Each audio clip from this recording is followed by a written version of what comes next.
Korean flag, but together as one. So our Park Hee-jun is going to explain the history of the two Koreas competing together at international sporting events. A highly symbolic moment at Pyeongchang 2018. The two Koreas marching under one Korean flag, showing an undivided Korean peninsula for the first time in 12 years. But it's not the only time that athletes from the two Koreas have marched side by side. The 1991 World Table Tennis Championships in Chiba, Japan. The Korean unification flag was used for the first time when athletes from the two Koreas fielded joint teams at the championships in April 1991. With just around a month of training, the women's joint team went all the way to the finals and won the gold medal, defeating the mighty Chinese team. The same year at the 1991 FIFA World Youth Championship in Portugal, the Korea sent a unified soccer team that ended up reaching the quarterfinals. Then, during the 2000 Summer Olympics in Sydney, Australia, the two Koreas marched together under a united flag for the first time at the opening and closing ceremonies of the Sydney Games. It marked the first time athletes from South and North had marched together at the Olympics since the 1945 division. South and North Korea were together again for the opening and closing ceremonies of the 2002 Asian Games in Busan, South Korea.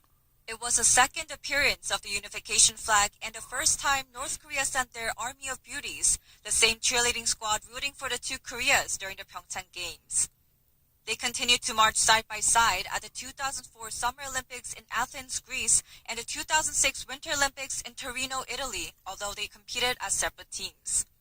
Due to a shift in inter-Korean relations, however, the joint Olympic entrances went on a hiatus right up until this year.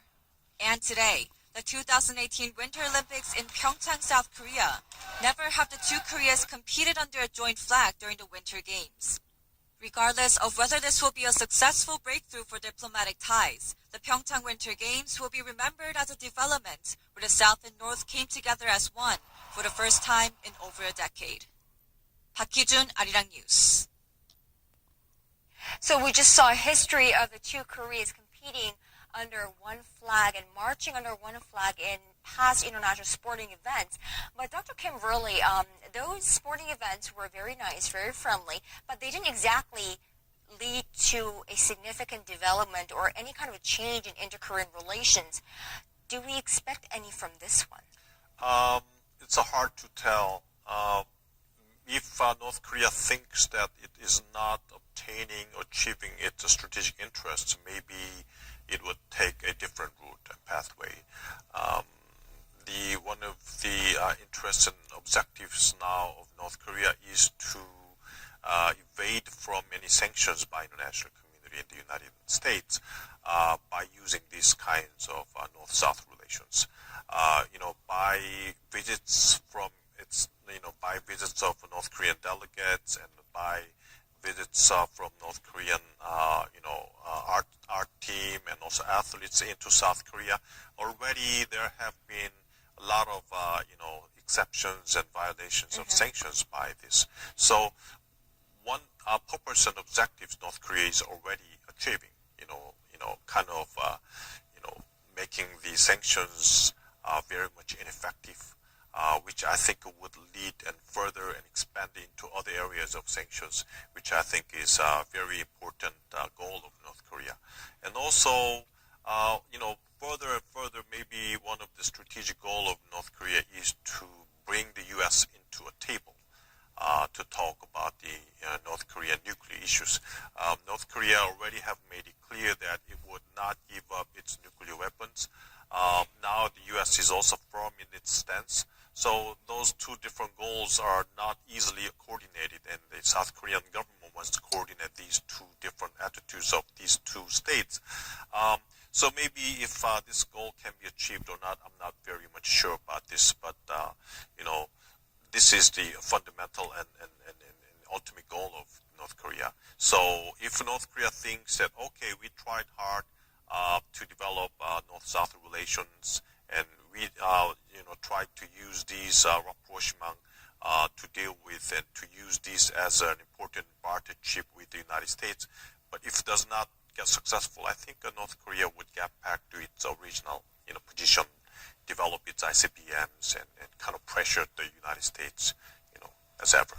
Right, and this just coming in.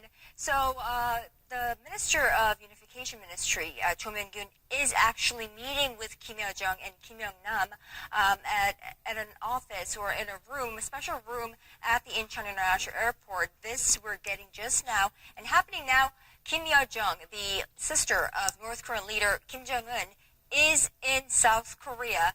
Now, it's the first time ever for a family member of the ruling Kim family in the north to step on South Korean soil. They're meeting with the South Unification Minister at the Incheon International Airport.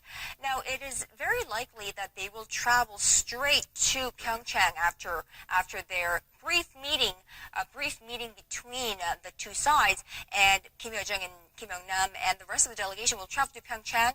Kim Young-nam, of course, will attend the leaders' reception hosted by South Korean President Moon Jae-in, and Kim Yo-jung will also attend the opening ceremony later tonight in roughly 6 hours' time. We've also seen reports from Western media, and Dr. Kim, you yourself mentioned a little earlier that there is a possibility that Kim Yo-jung could be carrying a message from North Korean leader Kim Jong-un, an invitation even for South Korean President Moon Jae-in to visit North Korea for an Inter-Korean summit. Yes. How likely would that be? I think